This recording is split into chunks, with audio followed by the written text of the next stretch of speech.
My boyfriend betrayed my trust and tried to take advantage of my sleeping roommate when I left him alone in my apartment.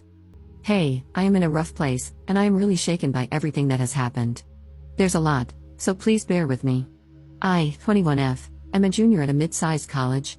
My soon-to-be ex-boyfriend, 22M, goes to a state school about a 2-hour drive from my college, so he visits semi-often.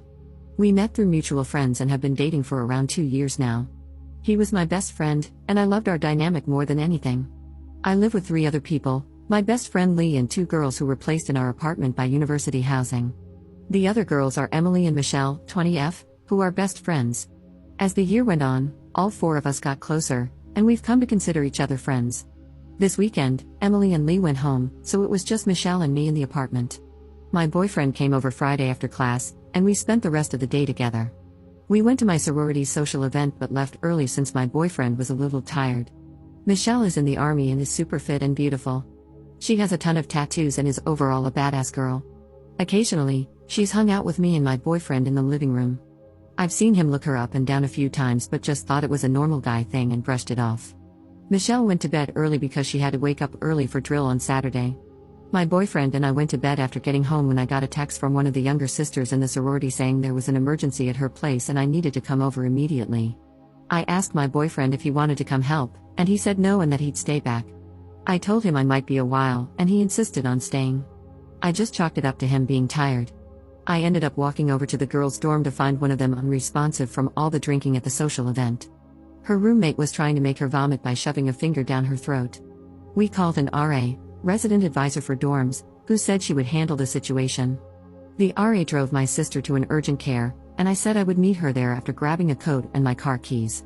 I walked back to my apartment, and I walked in on a scene that made my heart drop. My boyfriend was in his boxers, standing in the doorway of Michelle's room. I entered and saw her crying on her floor. I asked what in the hell was going on and learned from Michelle that my boyfriend had tried to go into her room while she was sleeping and attempted to coax her into having sex with him. While I was getting the details from Michelle, my boyfriend basically just stood there and didn't say anything. I obviously believed Michelle and told my boyfriend to grab his things and drive back to school. I asked Michelle if she needed me to do anything for her, but she just said she needed to sleep because of drill over the weekend. So I drove to the urgent care to make sure my sister was all right and stayed until she was released in the morning. She is all right now and just has to deal with the sorority council about her conduct at the social event. I just have no idea how to deal with my roommate because I know she must be traumatized from this. I don't want her to hate me after all of this. I am enraged at my boyfriend and so heartbroken that he would do something like this. I just feel so sad and upset, and I have no hope right now. Up in the comments. I have been texting her, but she's at drill, so her replies are sporadic. Basically, he walked in and tried to get under her covers.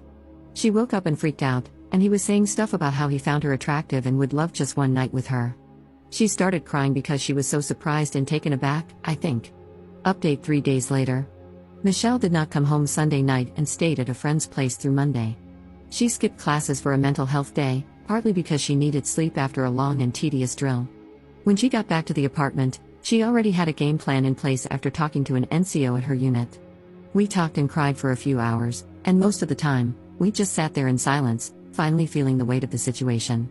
For everyone asking if my ex was forceful in a physical way with her, he was not. The only time he touched her was when she apparently started pushing him away. He tried pushing her hands away because he thought she was going to deck him or something. We think he was shocked because she refused to sleep with him and assumed his amazing plan would go perfectly. Michelle does not want to report him to the police, but she did want to report it to our university. She decided against going to law enforcement because our university can ensure some form of anonymity. Michelle is trying to go to something called Officer Candidate School when she graduates.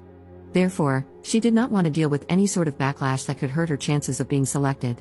We went to the Title IX office, and they immediately saw us after we explained the situation. We talked to a coordinator, but she wanted to speak to Michelle alone for most of the time.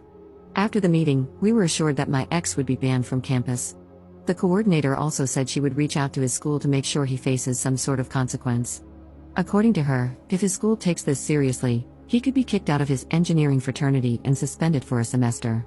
Michelle was completely fine with this, she just wants him out of our lives forever. Our relationship as roommates does not feel awkward, in fact, I feel closer to her. We decided not to renew our quad apartment for senior year. Michelle and Emily will be getting a double, and Lee and I will be getting one as well. As for my ex, I blocked him on everything and haven't reached out to him since I told him to leave the apartment. I am ready to start a new chapter.